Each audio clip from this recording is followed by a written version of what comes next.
on Sports!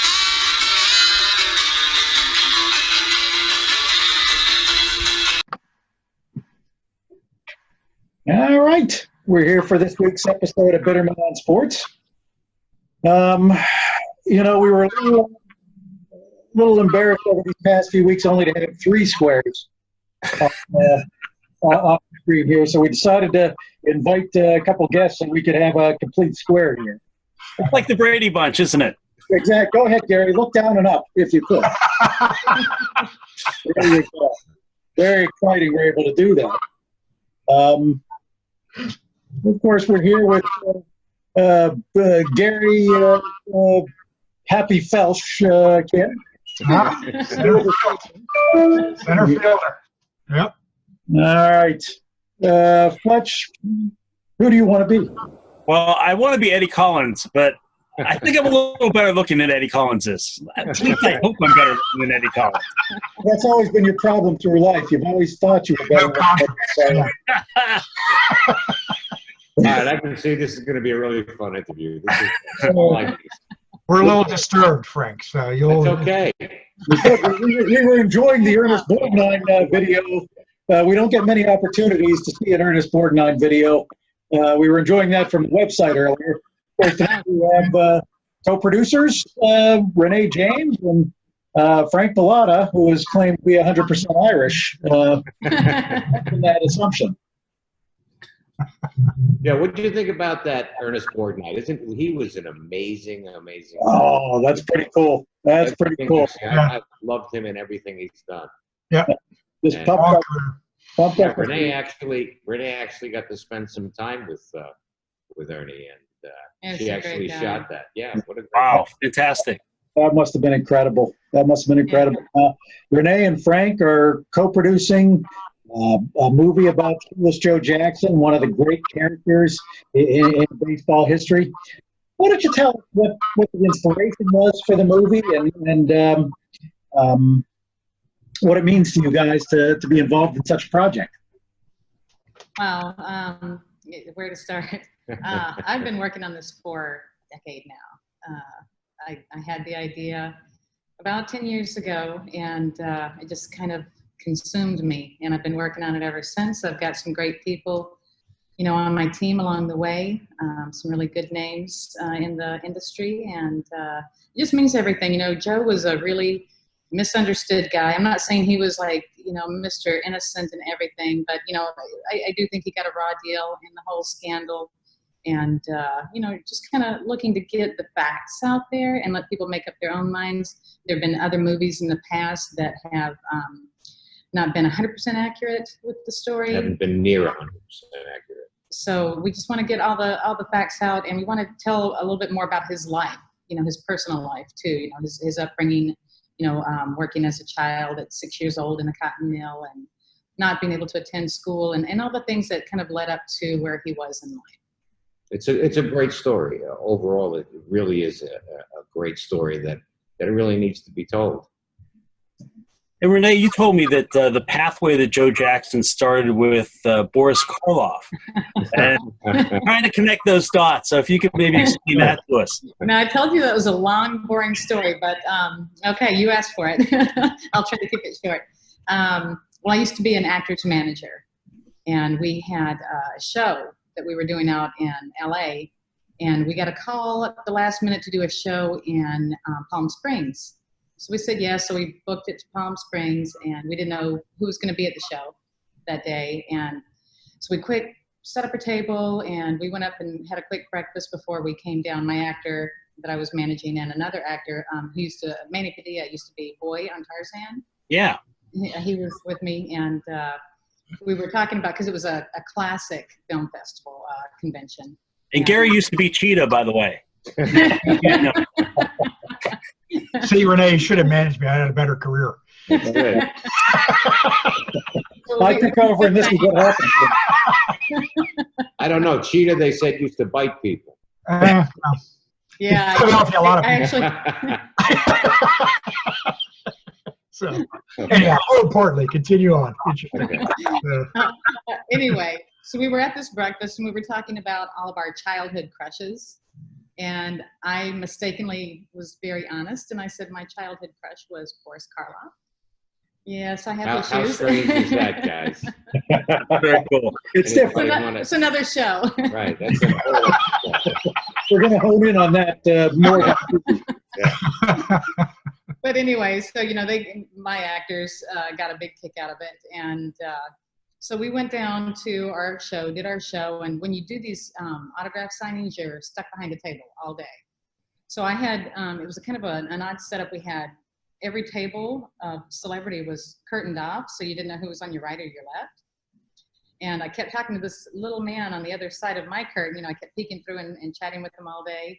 And I knew he wasn't a celebrity. I knew he was just, you know, accompanying someone there. And anyway, at the end of the day, I got up to introduce myself to this person that I was talking to. And I looked down at the table, and whose pictures are all over the table but Boris Karloff, the one I was having, you know, the conversation about earlier that morning.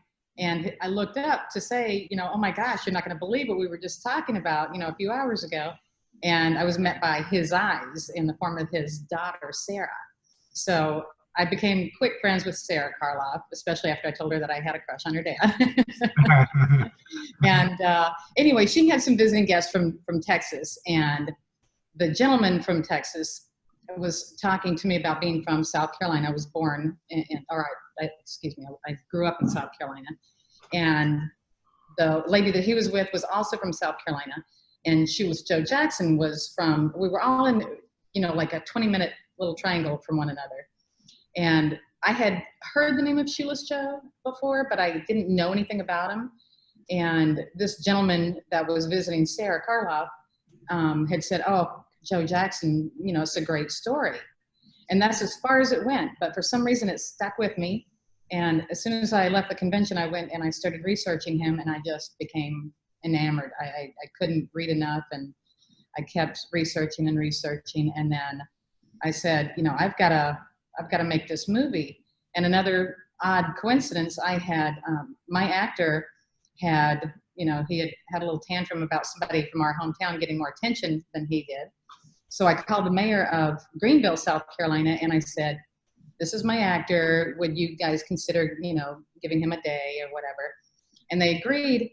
And the mayor's assistant was on the line, and she said, you know, I didn't know that your actor was from Greenville. She said, we have a lot of famous people from here. And I don't know if you know this, but Shoeless Joe Jackson was from here. And I said, I do know that he, you know, lived there. I said, as a matter of fact, I've been thinking about doing a movie on his life. And this woman just got quiet. And then she said, I'm the curator of the Shoeless Joe Jackson Museum. So like all of these odd coincidences. And I went, that's it. You know, I'm supposed to tell this story. So you know, that's where it all started. Interesting. It's an amazing story. That's an amazing story.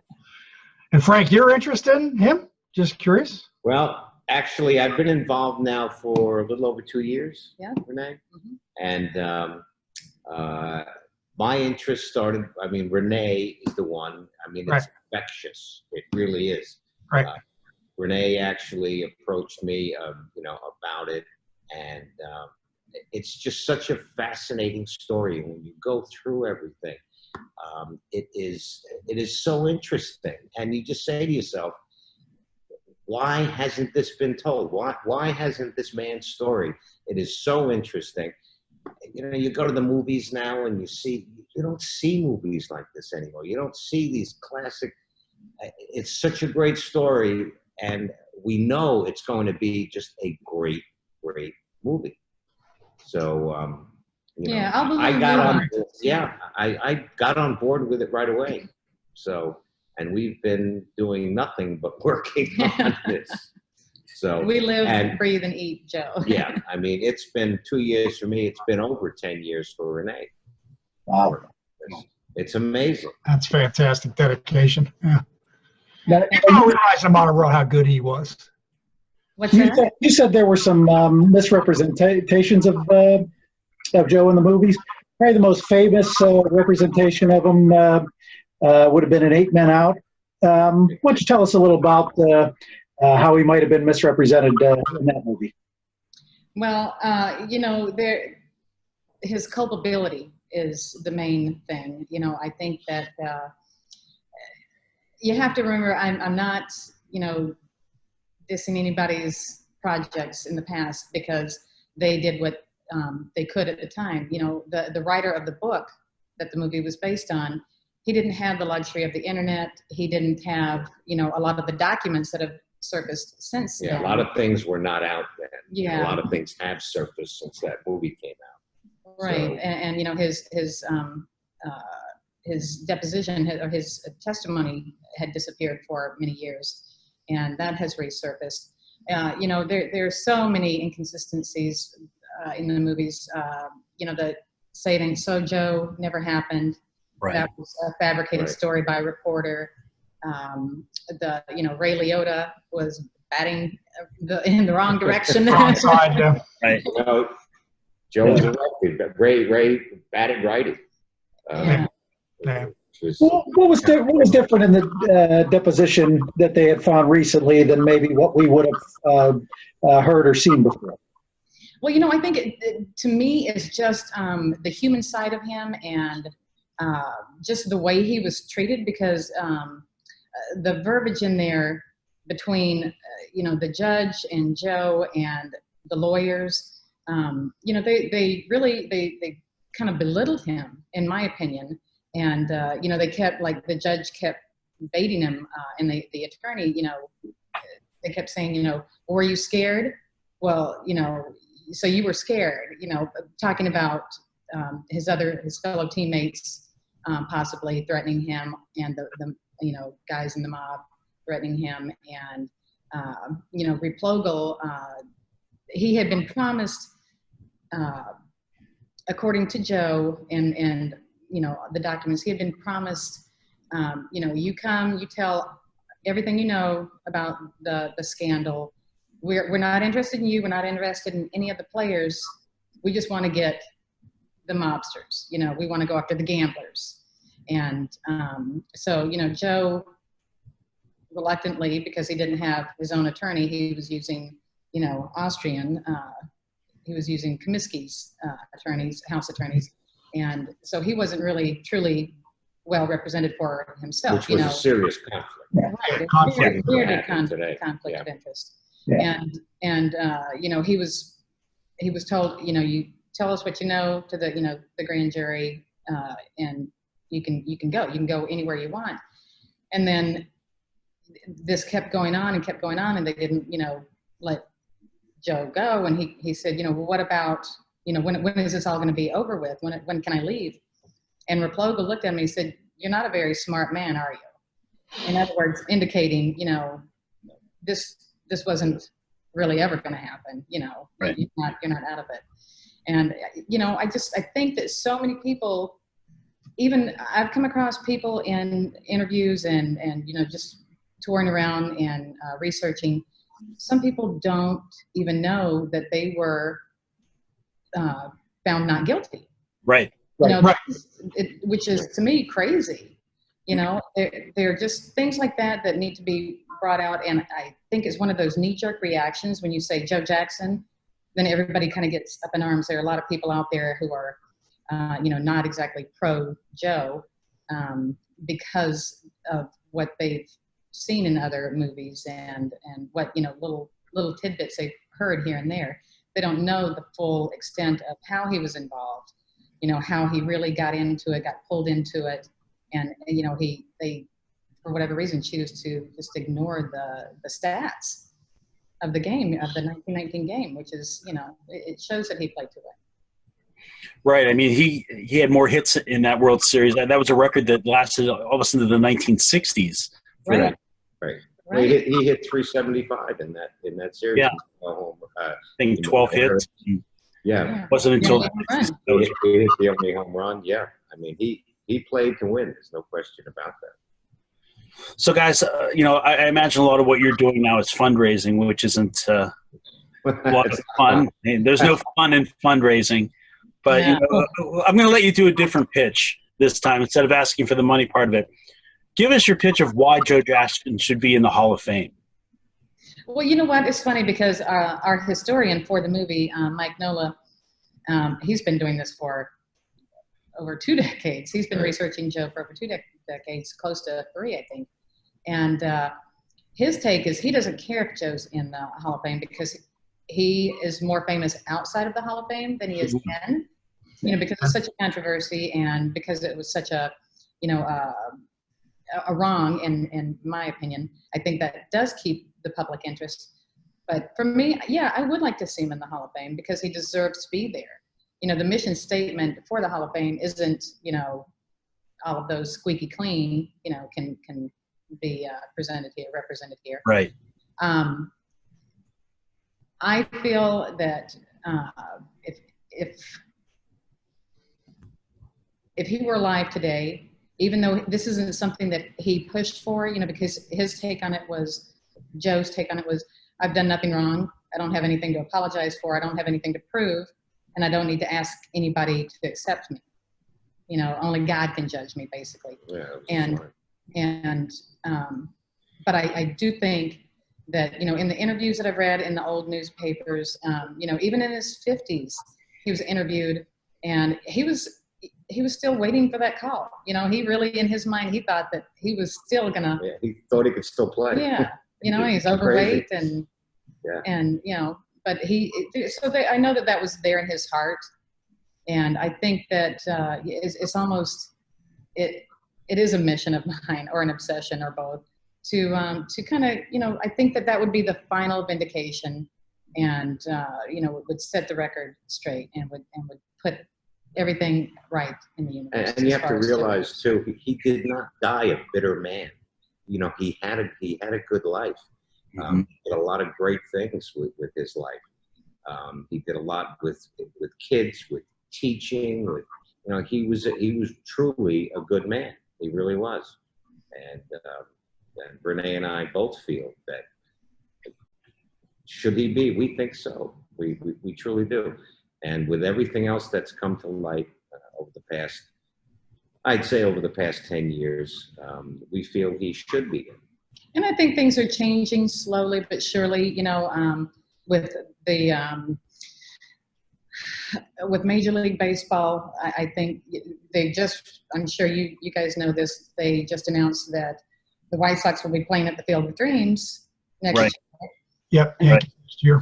And even just a few years ago, people were still clinging to that. Landis had said it wasn't just these men that were banned, but he said that anybody who associated with any of these men in any way, shape, or form would also be punished. Right. So I think there's been that stigma, and people have been reluctant to kind of embrace this. And we all know that they barely recognized it on the anniversary, last Friday, except for Joe's name on the jumbotron, saying that was his last hit. But I think that move with them having the game at the Field of Dreams is kind of like creaking the door open a little bit. And we've recently found out too, within the last half year, that it isn't Major League Baseball that's holding it back, holding Joe back, because they haven't excluded him. And this comes from within, someone in Major League Baseball who shared this with us, who would give us the true scoop. They aren't saying that any deceased player is ineligible. So he's still, I don't think that blockade is there by Major League Baseball. I think it's just everybody's kind of waiting for the next person to make that first move. The Hall of Fame is waiting for Major League Baseball. Major League Baseball is waiting for the Hall of Fame. Think about a lifetime ban. He's gone. Yeah, he served his ban. He served his. Yeah, great point. He served his time. But I think this movie could help. I do believe that this movie would help kind of change the mind of people, and people are powerful, and the numbers come in, and the word gets out. I think that this could make it easier for that to happen, for him to be considered for the Hall of Fame. Yeah. I mean, I think the Hall of Fame and Major League Baseball are very hypocritical here. And we've talked about this in some of our own podcasts in the past, because we're all huge baseball fans as well, particularly history. Anything before 1920 has some question marks to it. Absolutely.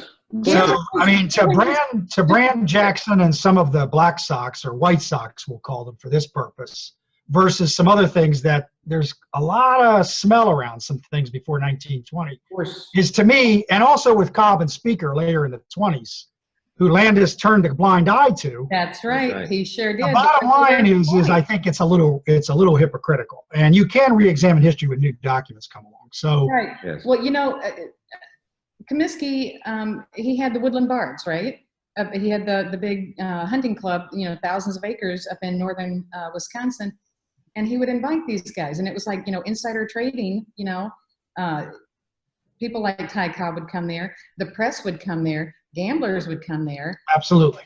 This is a whole mix of people that you wouldn't find together, out in public anywhere else. Right. And so there are a lot of kind of mixed oil situations there, and Landis certainly he decided to pick and choose who had a pass and who didn't, and that's not right. Well, after he ousted Johnson, he was a little bit on a power play there too. This was a prominent case. This is a prominent case in media explosion in 1920. Sports exploding. It's a good way to make his own name. Right. But his monocle was very difficult in this case and very loose in plenty of other cases. Right. There's a strong smell around the 1918 World Series. Nobody ever talks about that because, Ruth was involved in that one. But that's right. And there's books out there and some history out there that shows that one had as much question marks as 1919. Absolutely. And in fairness to Joe, nobody ever gives the Reds credit. The Reds were a very fine team. They were a good team that year. They weren't a dominant team over a long period of time, but they were a pretty good team too. They could have beaten the White Sox anyway, even if none of this happened. That's a factor in the Jackson situation to me too. People want to take Jackson and Weaver and everybody else and say, well, this is why this happened. Reds may have won anyway. Right. I mean, it was a good team, a great year. So, the Reds felt cheated too because of the scandal. It wasn't just the White Sox getting smeared. The Red Sox, the Reds thought that they they had a cheated championship. It was discounted. Yeah. Right. Yep. So, I mean, that's no victory for anybody in that case. But there are a lot of those little nuances that, that need to come out, with Comiskey and with Landis. Landis didn't like Black people. He didn't like Southern people. He was prejudiced to a lot of that, unless they were his buddy, for other reasons. So. Right. Yeah, I mean, if you look at Jackson's statistics, there's no question with a 356 lifetime average, a good postseason player in the 2 appearances he had, batting title in a rookie year for all intents and purposes. I mean, there's no way that this guy should not be considered for induction. Right, I agree. Particularly when you look at the way the Hall has looked at things, as I say, with a different jaundiced eye, depending on what the start. And this isn't a church. This is performance in a business. Yeah. Right. And you don't see anything in their mission statement about, any of that. And there, it's, to me, it's kind of maddening, if you look at today, like the Kobe's and people who've, had some really bad circumstances surrounding them and their personal lives, but they've been forgiven and all is great. And they're just this hero worship. And something like this happened 100 years ago. People just can't let go of it. Yeah. Well, one of the great stats that I always loved about him, a 356 average, which is tremendous, without ever winning a batting title. I always thought that was one of the strangest stats I've seen.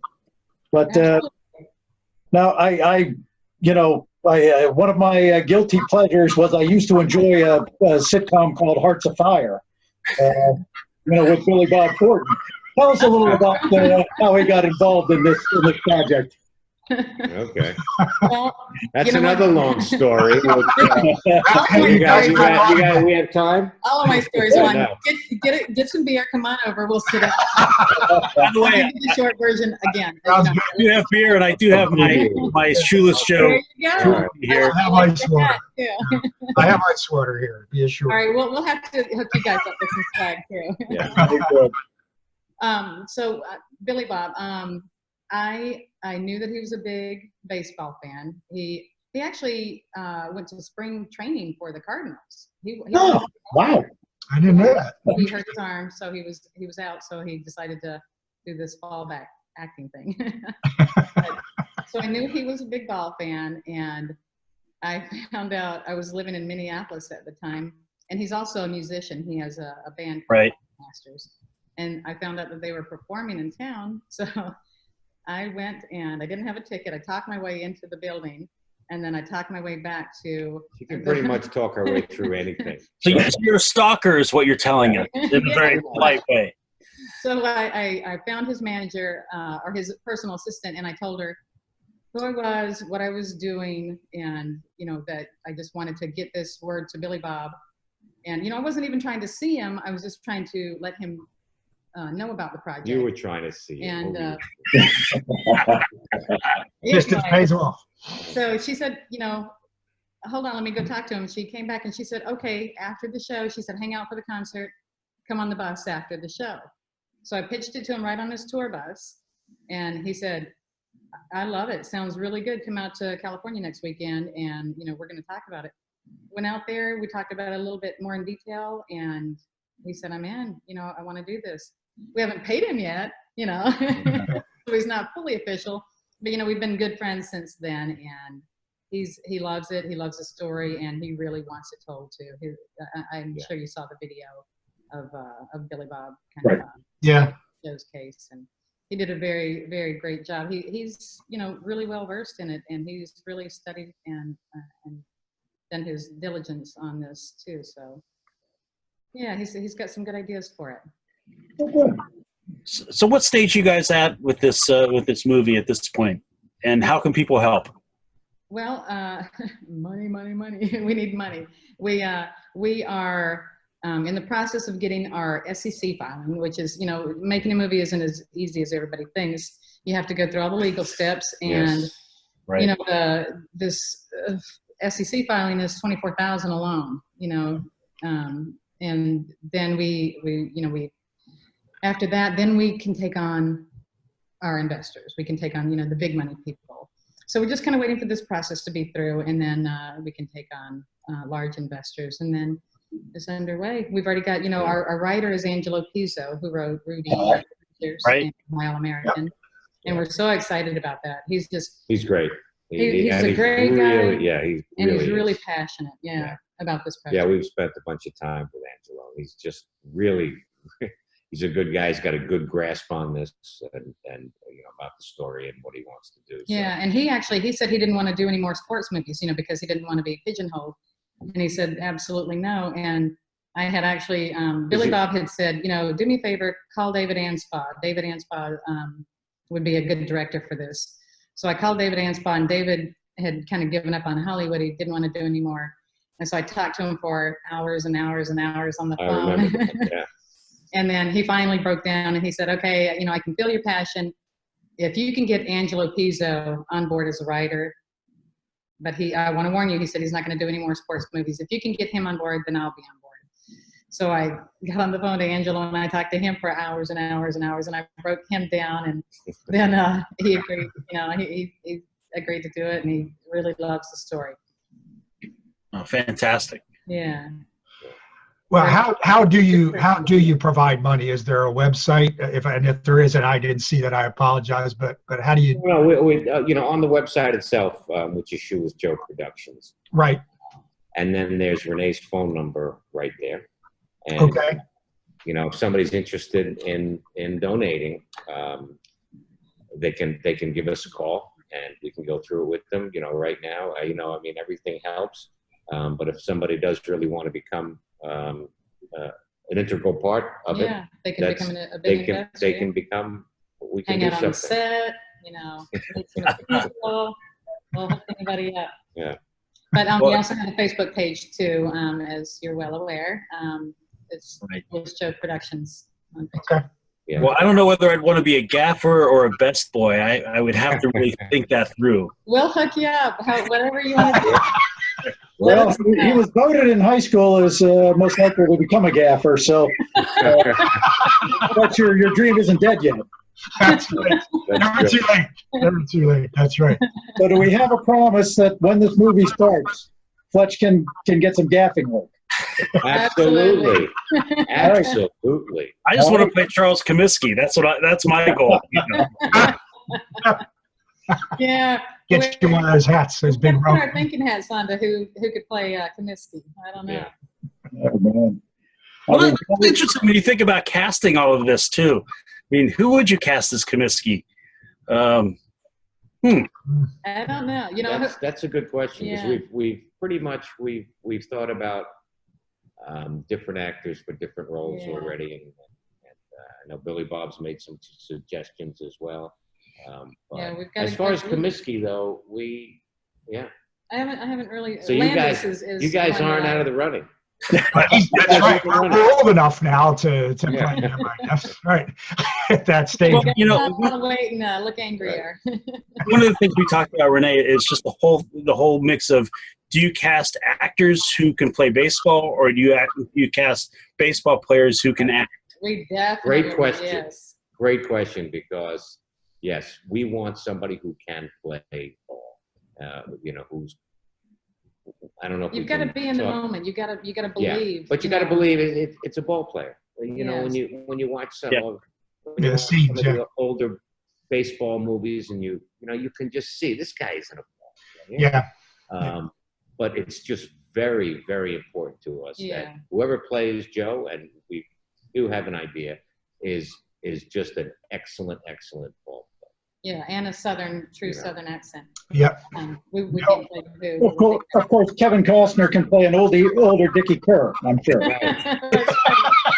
Right. Yeah, but can Kevin Costner hold an accent through an entire movie ever? I don't think so. All right. This movie will appeal to everybody. It truly will, because it's just a good story about human nature, and about a really interesting person, and somebody who really came from absolutely nothing, Zero. very poor, to being one of the most famous sports figures ever. Infamously maybe, but this won't appeal to just ball players or ball fans. Sports fans, yeah. Baseball Right. fans, yeah. Right. But we do want to stay true to those people who are baseball fans. We Right. want to have everything as authentic as possible, down to the last detail. We're committed to all of that. Well, Definitely athletes who can act. I'll tell you what, Renee and Frank, we are all pretty pumped about seeing this movie and this project, and a guy we've all three agreed it's an absolute travesty he's not in the Hall of Fame. And sometimes I think the whole Pete Rose controversy kind of screws Joe Jackson in retrospect. It absolutely does. Yeah, we Yep. agree. We agree, Yep. because they're always paired together, and I always say it's apples and oranges. It truly is. Totally different situation. Completely Yeah, different. Totally different. It is. Yeah. Very thoroughly is. We all agree that, and hopefully this movie will be the thing that finally opens the doors for him in the Hall of Fame. But thank you guys so very much for coming on. Thanks for having You us. guys are great. Thank you. Well, we're just very excited for this, and hopefully see it in the not too distant future. Yeah, send Okay. us your information, and we'll hook you up with some swag. Yeah, you guys got to get some more swag. We got to get. It's going to be our official show hat then. Okay. You're going to have to wear a hat. Yeah, I'll have to get one of those. I see Chris has one. We'll have to get Chris. You're gonna have to hook us. Oh, You have to hook us up. Oh, I'm sorry. Yeah, you have to hook us up with one of those. Although Chris has done, Renee, you've done a great job with the bill. Chris, you're a little wacky with your bill right now. Yeah, So I you're going to work on that a little. I got the Ricky Fowler thing going, Yeah. So, guys, let people know where they could find out more information about the project. As we said, Facebook, Shoeless Joe Productions, or you can go to shoelessjoeproductions.com. Outstanding. And people watching this, you get to that site and you help this come true. Thank you. Thank you, guys. Renee, I want to tell you guys one thing. I love the Dead Bull era. To me, it's the most cinematic, the most interesting era of all. I love your passion for it. I love the fact that you're telling this story because modern baseball history, even some of the people have good recognition or reputations, never talk about it. Thank you for your passion and reviving it, honestly. Just real quick, people don't understand, too, that that ball was so different in play. No, it was soft. People don't even, there's no way to comprehend what that game was back then. Correct. To garner the stats that Joe Jackson did under those and the Honus Wagner players like that, that's why they're among the greatest of all time. Absolutely. His rookie year batting average hasn't been broken. 408. Exactly. 408. But anyways, thank you so much. Thank you so much. Please feel free to come on anytime. Great. Love to talk more about this. Thanks for having us. All right. All right. Guys, you have a wonderful night, and I'm going to predict the Brewers are going to go up 3-0 in the. There you go. That's good. The game has not started at all. All right. Have a good night. Thank you so much.